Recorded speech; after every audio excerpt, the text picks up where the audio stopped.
আসসালামু আলাইকুম রহমতুল্লাহ।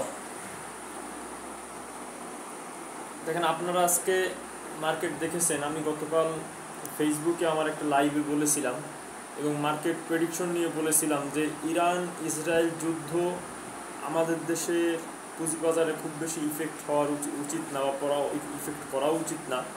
আর ইরানের সঙ্গে ইসরায়েলের সঙ্গে আমাদের স্বাভাবিকভাবে তেমন কোনো ব্যবসায়িক কার্যক্রমও কিন্তু নেই।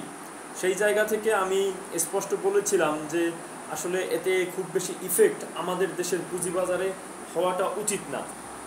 আজকে কিন্তু দেখেছেন যে মানুষের মধ্যে একটা আতঙ্ক ছিল যে এত বড় যুদ্ধ, ইরান ইসরায়েল এত বড় যুদ্ধ, প্রায় পারমাণবিক যুদ্ধের দিকে চলে গিয়েছে যুদ্ধটি।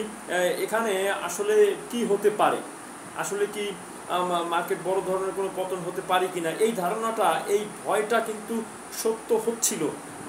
আপনার ফার্স্ট আওয়ারে আমরা যেটা দেখতেছিলাম যে আপনার বেশ প্রচুর পরিমাণে মাইনাস হচ্ছিল এবং শেয়ারের প্রাইসও খুব পড়ে যাচ্ছিল। সেখান থেকে মনে হচ্ছিল যে আজকে 100-র উপরে মাইনাস হয়ে যাবে, শুরুর দিকে যেভাবে যে একটা অবস্থা ছিল। কিন্তু পরবর্তীতে আমরা যেটা দেখলাম যে আপনার 15-20 মিনিট পরে কিন্তু সেটা ধীরে ধীরে রিফর্ম করা শুরু করলো এবং প্লাস মাইনাস করতে করতে একটা সময় লাস্ট আওয়ারের দিকে দেখলাম মার্কেট কিছুটা ইমপ্রুভ করলো। সেখানে প্রায় আপনার 26, 27, 28 পজিটিভ হয়ে গেল, লাস্ট পর্যন্ত 14 পজিটিভ ছিল। বিষয়টা হলো যে আসলে ইরান এবং ইসরায়েল যুদ্ধের ইফেক্ট খুব বেশি আমাদের পুঁজিবাজারে হওয়া উচিত না এবং হয়নি, বরঞ্চ ফার্স্ট আওয়ারে যেটা হয়েছে ইচ্ছাকৃতভাবে বিনিয়োগকারীদের আতঙ্কিত করা হয়েছে। আতঙ্কিত করে বিনিয়োগকারীদের কাছ থেকে শেয়ার নেয়ার যে প্রবণতা, শেয়ার হাতানোর যে প্রবণতা, শেয়ার কালেক্ট করার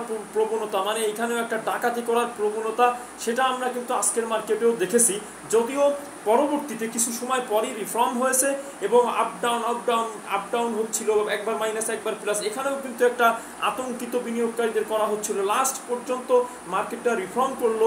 এটাও করা উচিত ছিল না। এই মার্কেট যেভাবে পড়ছে, যেভাবে মার্কেটটা ডাউন ট্রেন্ডে গিয়েছে, যেভাবে 9 মাসে বিনিয়োগকারীদের টাকা পয়সা লুটপাট হয়েছে, লক্ষ কোটি টাকার উপরে মার্কেট থেকে মূলধন গায়েব হয়েছে, এখন এটা করা উচিত ছিল না বিনিয়োগকারীদের সঙ্গে। তারপরও দেখেন যে আতঙ্ক থেকে যে আস্থার জায়গাটা তৈরি হলো আজকে, যে লাস্ট পর্যন্ত মার্কেটটা ধরে রাখলো, মার্কেটটা রিফর্ম করে শেষ পর্যন্ত মার্কেটটা সবুজ ছিল, পজিটিভ ছিল। এতেই কিন্তু বাংলাদেশের যে নির্যাতিত, অবহেলিত, নিপীড়িত বিনিয়োগকারীরা, তারা কিন্তু এতেই কিছুটা হলেও স্বস্তি পেয়েছে যে না, বড় ধরনের যে আপনার ধস পতন, এখান থেকে কিছুটা তারা মুক্তি পেয়েছে।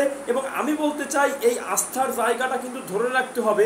এখান থেকে মার্কেট ডাউন ট্রেন্ডে করা যাবে না, আর কোনো মেকানিজম মার্কেট নিয়ে করা যাবে না। মার্কেট কিন্তু একেবারে আপনার আনলিমিটেড প্লাস থাকতে হবে, আনলিমিটেড আপট্রেন্ড করতে হবে মার্কেটকে, এবং মার্কেটে বড় ধরনের একটা আপনার উত্থান কিন্তু হতে হবে। তাহলেই বিনিয়োগকারীদের আস্থা এই মার্কেটে ফিরে আসবে। আসসালামু আলাইকুম রহমতুল্লাহ।